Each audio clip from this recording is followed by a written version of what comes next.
Ladies and gentleman, H C. ಮಾದೇವಪ್ಪನವರು ಸಮಾನತೆ, ಸಾಕ್ಷರತೆ, ಸಹಬಾಳ್ವೆ ಬೇಕು ಅಂತ ಹೇಳಿ ಸಮಾಜದಲ್ಲಿ ಸಮಾಜ ಕಲ್ಯಾಣ ಇಲಾಖೆಯ ಮಂತ್ರಿಗಳಾದವರು ಯಾವನೋ ಒಬ್ನು ಗುಲಾಮರ ಅಪ್ಪ ಅನ್ನುವಂಥ ಫೇಸ್ಬುಕ್ ಪೇಜ್ ಅಡ್ಮಿನ್ ಯಾವುದೋ ರೀತಿಯ ಸಮಾನತೆಗೆ ವಿರುದ್ಧವಾದಂತಹ ಪೋಸ್ಟ್ಗಳನ್ನು ಹಾಕ್ತಾನೆ ಅಂತ ಅರೆಸ್ಟ್ ಮಾಡ್ರಿ ಅಂತ ಹೇಳಿ ಇನ್ಸ್ಪೆಕ್ಟರ್ಗೆ, ಪೊಲೀಸ್ನವ್ರಿಗೆ ಫೋನ್ ಮಾಡಿ ಸೂಚನೆ ಕೊಟ್ಟಂತವ್ರು. ಅವ್ರ ಇಲಾಖೆಯಲ್ಲಿ ಏನ್ ನಡೀತಾ ಇದೆ ಅನ್ನೋದು ಮಾದೇವಪ್ಪನವ್ರಿಗೆ ಗೊತ್ತಾಗ್ತಾ ಇಲ್ವಾ? ಕೆಲವು ಸಮಾಜ ಕಲ್ಯಾಣ ಇಲಾಖೆಯ ಅಧಿಕಾರಿಗಳು 7-8 ವರ್ಷಗಳಿಂದ ಅಲ್ಲಿ ಠಿಕಾಣಿ ಹೂಡಿ ಇಲಾಖೆಯನ್ನ ನುಂಗಿ ನೀರು ಕುಡಿತಾ ಇದ್ದಾರೆ, ಇಲಾಖೆಯ ಯೋಜನೆಗಳನ್ನ ಕೊಲಾಪ್ಸ್ ಮಾಡ್ತಾ ಇದ್ದಾರೆ, ಇಲಾಖೆಗೆ ಬಂದಂತ ಹಣವನ್ನ ಉಪಯೋಗ ಮಾಡಲು ತಾಕತ್ತಿಲ್ಲ.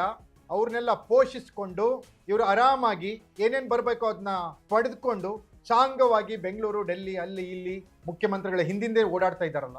ಮಾದೇವಪ್ಪನವ್ರಿಗೆ ಏನು ಕಾಣ್ತಾ ಇಲ್ವಾ? ಹಾಗಾದ್ರೆ ಮಾದೇವಪ್ಪನವ್ರಿಗೆ ಗೊತ್ತಿಲ್ಲದಂಗೆ ಅವ್ರ ಇಲಾಖೆಯಲ್ಲಿ ಎಷ್ಟೆಲ್ಲ ಭ್ರಷ್ಟಾಚಾರಗಳು, ಅಕ್ರಮಗಳು ನಡೀತಾ ಇದ್ದಾವ? ಮಾದೇವಪ್ಪನವ್ರಿಗೆ ಗೊತ್ತಿಲ್ಲದಂಗೆ ಅಧಿಕಾರಿಗಳಲ್ಲಿ ಠಿಕಾಣಿ ಹೂಡಿದಾರ?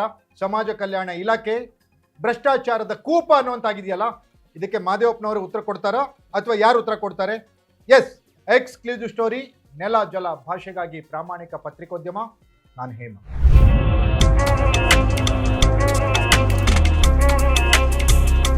ಎಸ್ ವೀಕ್ಷಕರೇ, ಸಮಾಜ ಕಲ್ಯಾಣ ಇಲಾಖೆಯಲ್ಲಿ ಕೋಟಿ ಕೋಟಿ ಲೂಟಿ ಆಗ್ತಾ ಇದೆ ಅನ್ನುವಂಥದ್ದು ಇವತ್ತು ನೆನ್ನೆದಲ್ಲ. ಈ ಹಿಂದಿನ PRS ಮಣಿವಣ್ಣನವರು ಇದ್ದಾಗಲಿಂದನೂ ಕೂಡ ಸಮಾಜ ಕಲ್ಯಾಣ ಇಲಾಖೆ ಹಲವಾರು ಅವಾಂತರಗಳನ್ನ ಮಾಡಿ ಜನರೆದುರಿಗೆ ಸಿಕ್ಕಾಕೊಂಡಿದೆ. ಮುಂದುವರೆದ ಭಾಗವಾಗಿ ಇಲಾಖೆಯಲ್ಲಿದ್ದಂಥ ಒಬ್ಬ ಅಧಿಕಾರಿ 2019ರಲ್ಲೇ ಇಲಾಖೆಗೆ ಒಕ್ಕರ್ಸ್ಕೊಂಡ್ರು ಕೂಡ ಕಮಿಷನರ್ ಆಫೀಸ್ಗೆ. ಕಳೆದ 7-8 ವರ್ಷಗಳಿಂದ ಇಲಾಖೆಯಲ್ಲಿ ಠಿಕಾಣಿ ಹೂಡಿ ಒಂದೇ ಹುದ್ದೆಯಲ್ಲಿ ಮುಂದುವರೆದು ತಾಲೂಕಾ ಅಧಿಕಾರಿಗಳು, ಜಿಲ್ಲಾ ಅಧಿಕಾರಿಗಳಿಗೆ ಹಿಂಸೆಯನ್ನ ಕೊಟ್ಟು ಅವರನ್ನ ಪೀಡಿಸಿ ಈಗಲೂ ಕೂಡ ಸಮಾಜ ಕಲ್ಯಾಣ ಇಲಾಖೆಯನ್ನ ನುಂಗಿ ನೀರು ಕುಡಿಯುತ್ತ ದಾಪಗಾಲಿ. ಕಾನೂನು, ಕಾಯ್ದೆ, ಕಟ್ಟಳೆಗಳು ಈ ಅಧಿಕಾರಿಗೆ ಸಂಬಂಧನೇ ಇಲ್ಲ. ಸಮಾಜ ಕಲ್ಯಾಣ ಇಲಾಖೆ ಅಂದ್ರೆ ಅವ್ರ ಮನೆ ಆಸ್ತಿತ. ದೊಡ್ಡ ದೊಡ್ಡ ಮೊತ್ತದ ಟೆಂಡರ್ಗಳಲ್ಲಿ ಅವ್ಯವಹಾರ ಆಗಿದೆ, ಕಾನೂನುಗಳನ್ನು ಗಾಳಿಗೆ ತೂರಲಾಗಿದೆ.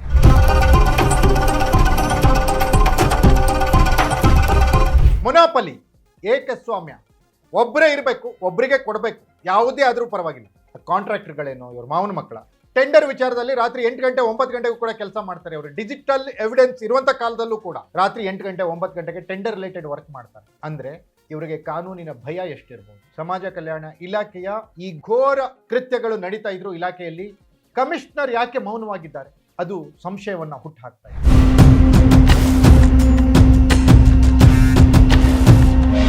ಎಸ್ ವೀಕ್ಷಕರೇ, ಟೆಂಡರ್ ಕರೆಯುವಲ್ಲಿ ಯಾವುದೇ ಒಂದು ಜಿಒ ಆದಾಗ ಒಬ್ಬ ಅಧಿಕಾರಿಗೆ ಈ ಜವಾಬ್ದಾರಿ, ಮತ್ತೊಬ್ಬ ಅಧಿಕಾರಿಗೆ ಈ ಜವಾಬ್ದಾರಿ, ಮತ್ತೊಬ್ಬ ಅಧಿಕಾರಿಗೆ ಈ ಜವಾಬ್ದಾರಿ ಅಂತ ಹೇಳಿ ಆ ಟೆಂಡರ್ ಅಕ್ಸೆಪ್ಟಿಂಗ್ ಅಥಾರಿಟಿ, ಯಾರು ಆ ಟೆಂಡರ್ಗಳನ್ನ ಒಪ್ಕೊಳ್ತಾರಲ್ಲ, ಆ ಅಥಾರಿಟಿ ಅನ್ನೋದೇನಿರುತ್ತಲ್ಲ, ಅವರು ಒಂದು ಕಮಿಟಿಯನ್ನು ಮಾಡ್ತಾರೆ. ಟೆಂಡರ್ ಇನ್ವೈಟಿಂಗ್ ಅಥಾರಿಟಿ ಇವರಾಗಿರಬೇಕು, ಅಂದರೆ ಟೆಂಡರ್ ಆಹ್ವಾನ ಪ್ರಾಧಿಕಾರ ಇವರಾಗಿರಬೇಕು.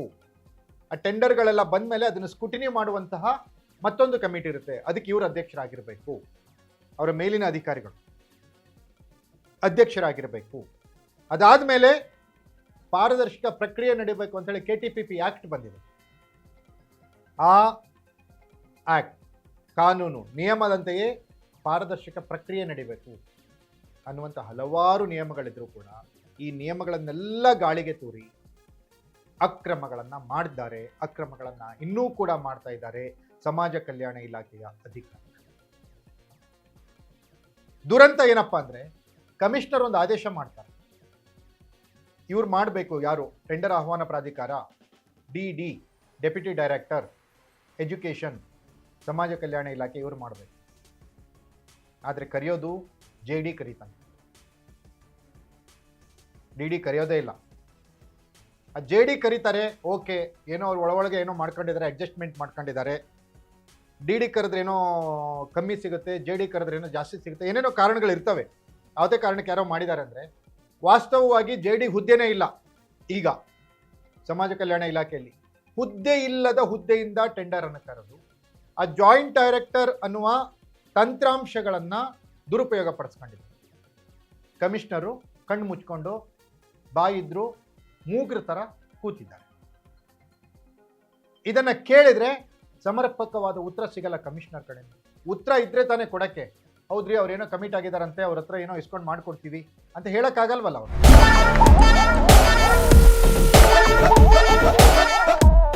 ಅಷ್ಟು ಅಸಹಾಯಕರಾದ್ರ ಕಮಿಷನರ್. ಯಾಕಂದ್ರೆ ಈ ಕಮಿಷನರ್ ಬಗ್ಗೆ ಒಳ್ಳೆಯ ಭಾವನೆಗಳು, ಮಾತುಗಳಿದ್ವು. ಯಾರದೋ ಒತ್ತಡಕ್ಕೆ ಸಿಲುಕಿ ಈ ಬ್ರೋಕರ್ಗಳು ಇರ್ತಾರಲ್ಲ, ಅಲ್ಲಿ ಮೇಲೆ ಮಂತ್ರಿಗಳ ಮನೆಗೂ ಕಾಂಟ್ರಾಕ್ಟರ್ಗಳಿಗೂ ಮಿಡ್ಲ್ ಒಬ್ರು ಬ್ರೋಕರ್ ಇರ್ತಾರೆ. ಈ ಮಂತ್ರಿಗಳು ಯಾರು ನೇರವಾಗಿ ವ್ಯವಹಾರ ಮಾಡಲ್ಲ, ಎಲ್ಲರೂ ಒಬ್ಬೊಬ್ರು ಬ್ರೋಕರ್ಗಳನ್ನ ಇಟ್ಕೊಂಡಿರ್ತಾರೆ. ಆ ಬ್ರೋಕರ್ ರಿಲೇಟಿವ್ ಆಗಿರ್ಬೋದು, ಫ್ರೆಂಡ್ಸ್ ಆಗಿರ್ಬೋದು, ಆತ್ಮೀಯರಾಗಿರ್ಬೋದು, ಆಪ್ತರಾಗಿರ್ಬೋದು. ಅವರು ಈ ವ್ಯವಹಾರಗಳನ್ನೆಲ್ಲ ನೋಡ್ಕೋತಿರ್ತಾರೆ. ಅವ್ರು ಹೇಳ್ದಂಗೆ ಮಂತ್ರಿಗಳು ಕೇಳ್ತಾರೆ. ಅಧಿಕಾರಿಗಳು ಹೇಳ್ದಂಗೆ ಯಾರು ಕೇಳಲ್ಲ ಮಂತ್ರಿಗಳು, ಆ ಬ್ರೋಕರ್ಗಳು ಹೇಳ್ದಂಗೆ ಕೇಳೋದು. ಸಾಕ್ಷಿ ಸಮೇತ ನಾನು ಕೊಡ್ತೀನಿ ಬೇಕಾದ್ರೆ, ವಿತ್ ಆಡಿಯೋ ವಿಡಿಯೋ ಪ್ರೂಫ್ ಬೇಕಾದ್ರೂ ನಾನು ಕೊಡ್ತೀನಿ. ಮಂತ್ರಿಗಳನ್ನ ಯಾರೋ ಆಪರೇಟ್ ಮಾಡ್ತಿರ್ತಾರೆ, ಅವ್ರ ಫ್ಯಾಮಿಲಿಯಲ್ಲಿ ಒಬ್ರು, ಯಾವುದೇ ಡಿಪಾರ್ಟ್ಮೆಂಟ್ ಅದು ಸಮಾಜ ಕಲ್ಯಾಣ ಇಲಾಖೆಯಲ್ಲಿ ಹೆಚ್ಚು. ಮಾದೇವಪ್ಪನವ್ರಿಗೆ ಈ ಇಲಾಖೆಯಲ್ಲಿ ಏನು ನಡೀತಾ ಇದೆ, ಆ ಇಲಾಖೆ ಮಕ್ಕಳು ಹೇಗಿದ್ದಾರೆ, ಸ್ಕೂಲ್ಗಳು ಹೆಂಗಿದಾವೆ, ವಸತಿ ಶಾಲೆಗಳು ಕರೆಕ್ಟ್ ಅನುದಾನ ಸಮರ್ಪಕವಾಗಿ ಬಿಡುಗಡೆ ಆಗ್ತಿದೆಯಾ, ಅದಕ್ಕಿಂತ ಅವ್ರಿಗೆ ಹೆಚ್ಚಿಗೆ ಗಮನ ಇರೋದು ಸಿದ್ದರಾಮಯ್ಯನವ್ರಿಗೆ 5 ವರ್ಷ ಹಿಂಗೆ ನಾನು ಏನು ಸಮರ್ಥನೆ ಮಾಡ್ಕೋಬೇಕು, ನಾನು ಯಾವ ರೀತಿ ಇದರಲ್ಲಿ ಸ್ಟೆಪ್ ತಗೊಳ್ಬೇಕು ಅನ್ನೋ ಥರದ ಯೋಚನೆಯಲ್ಲಿ ಅವ್ರು ಮುಳುಗಿರ್ತಾರೆ. ಅವರನ್ನ ಕತ್ತಲಲ್ಲಿಟ್ಟು ಆ ಬ್ರೋಕರ್ಗಳು ಅನ್ಸ್ಕೊಂಡವರು ಅವರೆಲ್ಲ ಕೆಲಸ ಮಾಡ್ತಿರ್ತಾರಲ್ಲ, ಅವರು ಮಾದೇವಪ್ಪನವ್ರಿಗೊಂದು ಹೇಳ್ತಾರೆ, ಇಲ್ಲ ಅಧಿಕಾರಿಗಳಿಗೊಂದು ಹೇಳ್ತಾರೆ. ಹಿಂಗೆ ಮಾಡಿ ಈ ಅಧಿಕಾರಿಗಳು ಕೂಡ ಲೆಕ್ಕ ಹಾಕಿ 7-8 ವರ್ಷಗಳಿಂದ ಒಬ್ಬ ಅಧಿಕಾರಿ ಒಂದೇ ಹುದ್ದೆಯಲ್ಲಿ ಬೆಂಗಳೂರು ಕಮಿಷನರ್ ಕಚೇರಿಯಲ್ಲಿ ಇರ್ತಾರೆ ಅಂದರೆ ಲೆಕ್ಕ ಹಾಕಿ ಅವ್ರ ಪ್ರಭಾವ ಎಷ್ಟಿರುತ್ತೆ. ಮೊನ್ನೆ 2 ವರ್ಷ ಪೂರೈಸಿದ DYSP ಇನ್ಸ್ಪೆಕ್ಟರ್ಗಳನ್ನು ಸರ್ಕಾರ ಮುಖಾಮುಖಿ ನೋಡದೆ ಟ್ರಾನ್ಸ್ಫರ್ ಮಾಡಿದೆ. ಆದರೆ ಇಂಥ ಅಧಿಕಾರಿಗಳನ್ನು ಅಲ್ಲೇ ಉಳಿಸ್ಕೊಂಡಿದೆ ಅಂದರೆ 6-7 ವರ್ಷ ಅಂದರೆ ನೀವು ಲೆಕ್ಕ.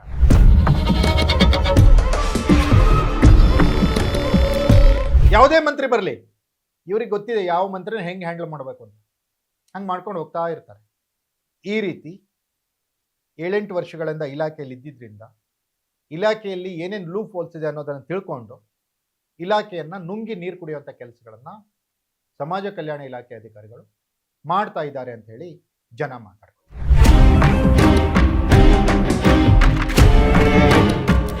ಕಳೆದ 8 ವರ್ಷಗಳಿಂದ ಅಲ್ಲಿ ಬಂದಿರೋ ಅನುದಾನವನ್ನು ಖರ್ಚು ಮಾಡ್ಲಿಕ್ಕೆ ಇವ್ರಿಗೆ ಆಗಿಲ್ಲ. ಯಾಕಾಗಿಲ್ಲ ಅಂದರೆ ಅವ್ರಿಗೆ ಬೇಕಾದಷ್ಟು ಸಿಗ್ತಾ ಇಲ್ಲ, ಅದಕ್ಕೆ ಅದನ್ನ ಮಾಡಿಲ್ಲ. ಒಂದು 10 ಕೋಟಿ ಕೆಲಸ ಮಾಡಬೇಕು ಅಂದರೆ ಅವರೊಂದು ಸ್ಕೀಮ್ ಹಾಕೊಂಡಿರ್ತಾರೆ, ಈ 10 ಕೋಟಿಲಿ ನನಗೆ ಇಷ್ಟು ಬೇಕು, ಅದನ್ನ ಯಾರು ಕೊಡ್ತಾರೆ ಅವ್ರಿಗೆ ಕೆಲಸ ಕೊಡೋಣ.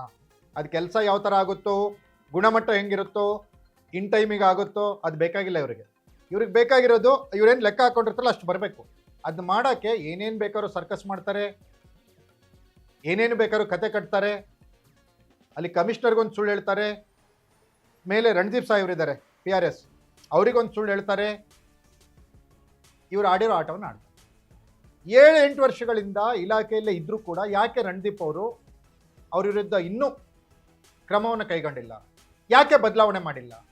ಈ ಕಡೆ ಜಾಯಿಂಟ್ ಡೈರೆಕ್ಟ್ರು ಕೂಡ ಅವರೇ, ಈ ಕಡೆ ಅಪರ ನಿರ್ದೇಶಕರು ಪ್ರಭಾರ ಬ್ರಕೆಟಲ್ಲಿ ಅವರೇ. ಆದರೆ ಈ ಸ್ಕೂಟಿನಿ ಕಮಿಟಿಯಲ್ಲಿ ಅಪರ ನಿರ್ದೇಶಕರು ಸ್ಕೂಟಿನಿ ಕಮಿಟಿಯ ಚೇರ್ಮನ್ ಆಗಬೇಕಂತ ಇದೆ. ದಾಖಲೆಗಳನ್ನು ನಿಮ್ಗೆ ತೋರಿಸ್ತಾ ಇದ್ದೀವಿ ನೋಡಿ.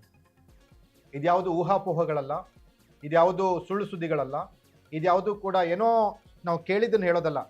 ವಿತ್ ಡಾಕ್ಯುಮೆಂಟ್ಸ್, ವಿತ್ ರೆಕಾರ್ಡ್ ನಿಮ್ಮ ಎದುರಿಗೆ ಇಡ್ತಾ ಇದ್ದೀವಿ. ಓಕೆ, ಅಪರ ನಿರ್ದೇಶಕರು ಪ್ರಭಾರ ಅನ್ನುವಂಥವ್ರು ಇದನ್ನು ಮಾಡಬೇಕು. ಏನು ಮಾಡಬೇಕು? ಸ್ಕೂಟ್ನಿ ಮಾಡಬೇಕು. ಇದೇ ಜಂಟಿ ನಿರ್ದೇಶಕ ಯಾವ್ದು ಟೆಂಡರ್ ಕರೆದಿದ್ದಾರಲ್ಲ ಅವರೇ ಇಲ್ಲಿ ಅಪರ ನಿರ್ದೇಶಕರಾಗ್ಲೂ ಆ್ಯಕ್ಟ್ ಮಾಡ್ತಾರೆ. ಪ್ರಭಾರ ಅಂತ ಇವರು, ಆದರೆ ಪ್ರಭಾರ ಇಲ್ಲದೆ ಇರೋರು ಮಾಡ್ಬೇಕು ಅದನ್ನು. ಪ್ರಭಾರ ಅಂತ ಇಲ್ಲದೆ ಇರೋರು ಅಪರ ನಿರ್ದೇಶಕರು ಇದ್ದಾರೆ ಇಲಾಖೆಯಲ್ಲಿ. ಅವ್ರಿಗೆ ಯಾರಿಗೂ ಆ ಕೆಲಸ ಕೊಟ್ಟಿಲ್ಲ ಕಮಿಷನರ್, ಯಾಕೋ ಗೊತ್ತಿಲ್ಲ. ಇವ್ರ ಮೇಲೆ ಅತಿಯಾದ ನಂಬಿಕೆನೋ, ಅತಿಯಾದ ಪ್ರೀತಿನೋ, ಅಥವಾ ಬೇರೆ ಏನಾದರೂ ಇದೆಯಾ ಗೊತ್ತಿಲ್ಲ. ಇಲಾಖೆಯಲ್ಲಿ ಬೇರೆ ಅಪರ ನಿರ್ದೇಶಕರು ಇದ್ರೂ ಕೂಡ ಇವರು ಪ್ರಭಾರ ಅಂತ ಇರೋರಿಗೆ ಆ ಕೆಲಸ ಕೊಟ್ಟಿದ್ದಾರಂತೆ. ಆದರೆ ಆದೇಶದಲ್ಲಿ ಹಂಗಿಲ್ಲ. ಅವರ ಆದೇಶದಲ್ಲಿ, ಕಮಿಷನರ್ ಆದೇಶಗಳು ಇಲ್ಲಿ ಸಂಶಯಾಸ್ಪದವಾಗಿವೆ. ಒಂದು ಆದೇಶ ಮಾಡ್ತಾರೆ, ಅದಾದ್ಮೇಲೆ ಒಳೊಳಗೆ ಮತ್ತೊಂದೇನೋ ಮಾಡ್ಕೋತಾರೆ. ಅದು ಈ ಆಫೀಸಲ್ಲಿ ಮಾಡಲ್ಲ, ಮೊದಲಿನ ಆದೇಶ ರದ್ದುಪಡಿಸಲ್ಲ. ಟೆಂಡರ್ ಯಾರ್ಯಾರು ಕರಿಬೇಕಂತ ಆದೇಶ ಮಾಡಿರೋದನ್ನ ರದ್ದುಪಡಿಸದೆ ಮತ್ತೊಂದು ಆದೇಶ ಮಾಡ್ತಾರೆ. ಇವೆಲ್ಲವೂ ಕೂಡ ಸಂಶಯಾಸ್ಪದವಾಗಿವೆ. ಇದೆಲ್ಲದಕ್ಕೂ ದೊಡ್ಡ ಮಟ್ಟದ ತನಿಖೆ ಆಗಬೇಕಾಗಿದೆ. ದೊಡ್ಡ ಮಟ್ಟದ ತನಿಖೆಯಾದರೆ ಈಗ ಕಿಯೋನಿಕ್ಸಿಗೆ ಆಗಿದೆಯಲ್ಲ, ಅದೇ ಕತೆ ಸಮಾಜ ಕಲ್ಯಾಣ ಇಲಾಖೆಯ ಕಮಿಷನರೇಟಿಗೆ ಆಗುತ್ತೆ. ಯಾಕಂದರೆ ಈ ಒಬ್ಬ ಅಧಿಕಾರಿ, ಕಮಿಷನರ್ ಕೂಡ ಆ ಅಧಿಕಾರಿ ಹೇಳ್ದಂಗೆ ಕುಣಿತಿದಾರಲ್ಲ, ಇದು ಸೋಜಿಗ ಅನ್ನೋ ಥರ.